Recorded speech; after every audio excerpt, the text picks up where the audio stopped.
Le Sénégal de 2050 sera porté par une jeunesse compétente, dynamique et préparée à répondre aux défis du monde moderne. Déclaration du président de la République lors du lancement du référentiel Sénégal 2050. Cet objectif de développement et de modernisation du pays ne sera atteint que si les jeunes bénéficient d'une formation de qualité, avait souligné le président de la République. Miser sur l'éducation et la formation pour sortir du sous-développement, d'autres pays l'avaient fait. Nous avons récemment parlé de l'exemple de Singapour. Malgré l'ambition affichée par le chef de l'État, se pose encore la question de savoir quel Sénégal allons-nous laisser à nos enfants. Question alarmiste, mais qui mérite d'être posée. En effet, quels parents, quel éducateur préoccupé par le futur des enfants ne se la poserait pas quand, par le canal des réseaux sociaux ou parfois des médias classiques, des adultes pourtant censés donner le bon exemple s'adonnent à des compétitions d'insanité, balancent, diffament, bref, enseignent des contre-valeurs. Émile Durkheim définissait l'éducation comme, je cite, l'action exercée par les générations adultes sur celles qui ne sont pas encore mûres pour la vie sociale. Elle a pour objet de susciter et de développer chez l'enfant un certain nombre d'états physiques, intellectuels et moraux que réclament de lui et la société politique dans son ensemble et le milieu spécial auquel il est particulièrement destiné.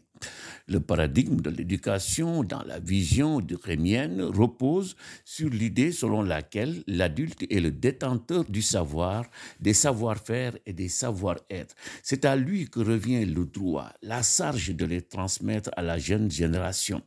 Sous ce rapport, l'éducation consisterait à aider l'enfant à franchir toutes les étapes du processus d'humanisation en s'appropriant les codes, les normes, les valeurs, en un mot, les savoirs sociaux de son milieu.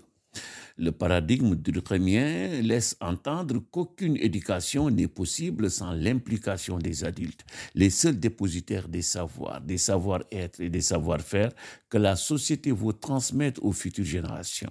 Ce sont eux qui doivent accompagner les enfants tout au long de leur trajet d'humanisation. Pour accomplir leur mission, ils devraient être exemplaires dans leur conduite de tous les jours, puisque les jeunes s'identifient à eux. Ils devraient prêcher par l'exemple.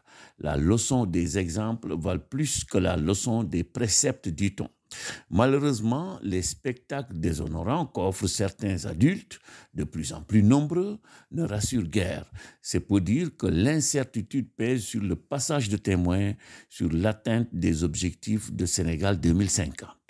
Sans doute, certains auditeurs diront que l'éducation durkheimienne est dépassée puisqu'elle sous-entend que les savoirs sociaux sont immuables.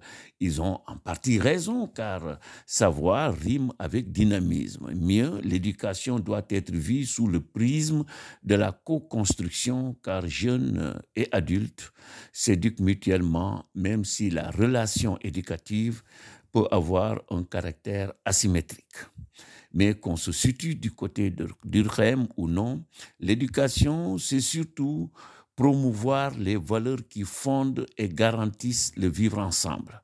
Concrètement, ajoute Olivier Roboul, l'éducation, c'est ce qui intègre chaque individu d'une façon durable à une communauté aussi large que possible.